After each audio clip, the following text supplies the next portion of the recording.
Shouldn't be live. Well, I told it to go live later, but I guess we're live now. Welcome to the next day of D&December. I'm Patrick, since I don't have all my cool stuff to put up behind me. Hold on a second. I actually have to fix something because I thought I would have a couple minutes because, of course, this thing is dumb. Okay, so let me get back in focus. So today we're going to be talking about a few characters.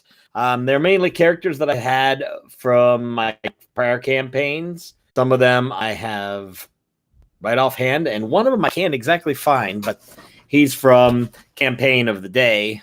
He's from my current campaign, but a retired character. So we're just going to start and go through characters. The first campaign I have, well, I'll just show you who it is. You should recognize the name on there, because it's Aaron Moonsong, the first iteration. Let's see here what I got. I got a 10th level bard, 2 levels of fighter, and I'm not sure 3 levels of something else. I can't read. I cannot read my own writing because it's old and pencil, and it's still penciled.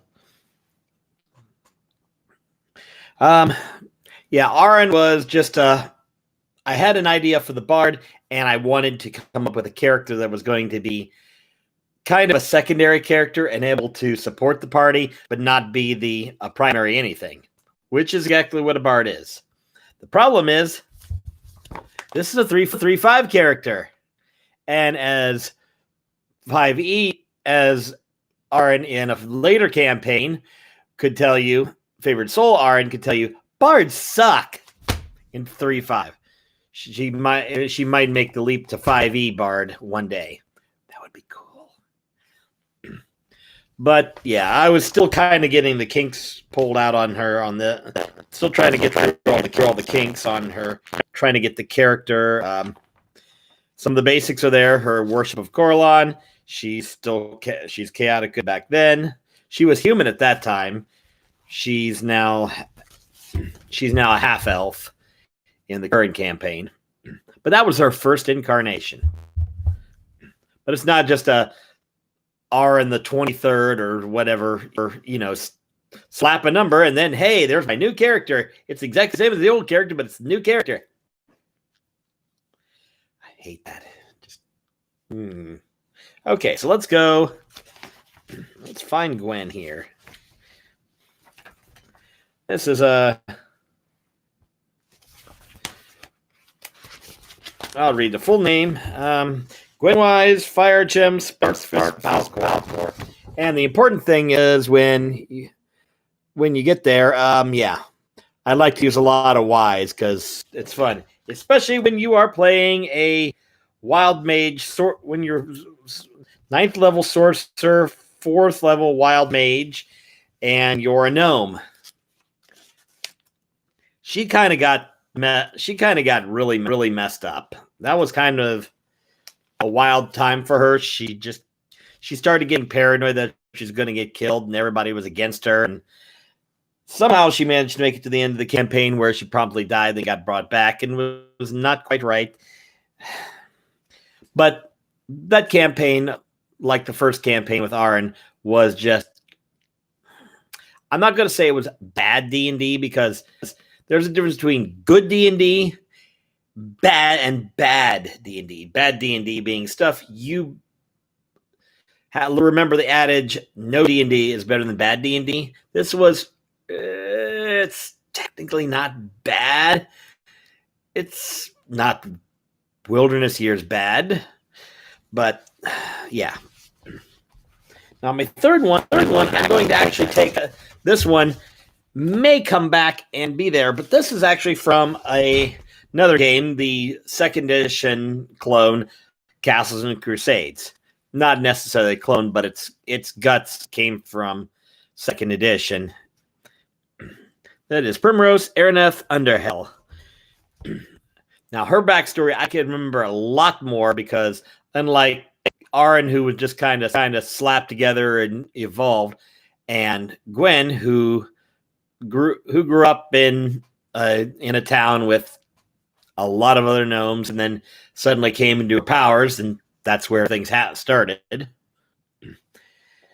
Prim, I can tell you her story because her story is long and thorough and thick, and I think I rolled a little bit. I actually think I tapped Xanathars to roll a little bit of backstory, maybe. I don't remember. It's been years. But she is a wizard / druid with all the quirks and weirdness that you get in older editions of D&D, or in this case, Castles and Crusades. But she has a stiletto, a magic stiletto that she inherited from her mother, who was an assassin. Her father was a rogue of note. They were both her parents. Her father was tried and killed by a real dickhole of a high priest. Mother tried to get revenge, and she got killed. So Arn was actually raised by an elf wizard who used to adventure with her parents until the bad guys came and took him out. By this time, she had kind of fallen for a kind of sickly half-orc and spent several years with him before getting the itch to go on to adventure. I may tell that story one day, but to give you an idea, the adventure we got into involved a lot of babies being sacrificed on swords and portals into hell dimensions and all kinds of cool stuff. From the most Christian DM I've ever run with, and he came up with the most psychotically evil thing. I was actually impressed. I loved it. But her most amazing feat was going head to head with a black dragon in the air. Of course, he grabbed her. She managed to zap him a little bit before he dove down, held her out in front of his mouth as he acid breathed a whole bunch of dwarves off a wall, and her too, and then dropped her. And well, she kind of died from that one. Luckily, stick of resurrecting everybody. She was a little bit scarred from that, unsurprisingly. Kind of started leaning a little harder on the druid from both a trying to get balance perspective and I need to beef up this character because those crappy D4s and stuff are not going to keep her alive. So that campaign is on kind of semi-permanent hiatus. I don't know if we'll ever go back to it. So I kind of consider. So while she's not officially retired in my binder of holding character histories, because every time I create a character, I usually print out new sheets for most sessions. So I get a nice sheet of paper to hold my character. The last one is from our current D&D campaign, the one with R that I'm currently running Arn. And that is, I can't remember his name because I wasn't able to find the character sheet, which means I didn't print it out, which means it's probably only digital, and I ran out of time to find it because I don't remember where I put it. But that was Willibert Fleetfoot. He's a rogue, straight up rogue. I think I got him about 4th or 5th level before I pulled out and switched over to Arn. He was a devout worshiper of Yandala, lawful good. Was really not much on the thieving, more on the adventuring and delving for treasure, things like that. I think that's pretty much all I can really say about my characters, because each character, I have to take a little piece of me, stick it in there, and see what happens.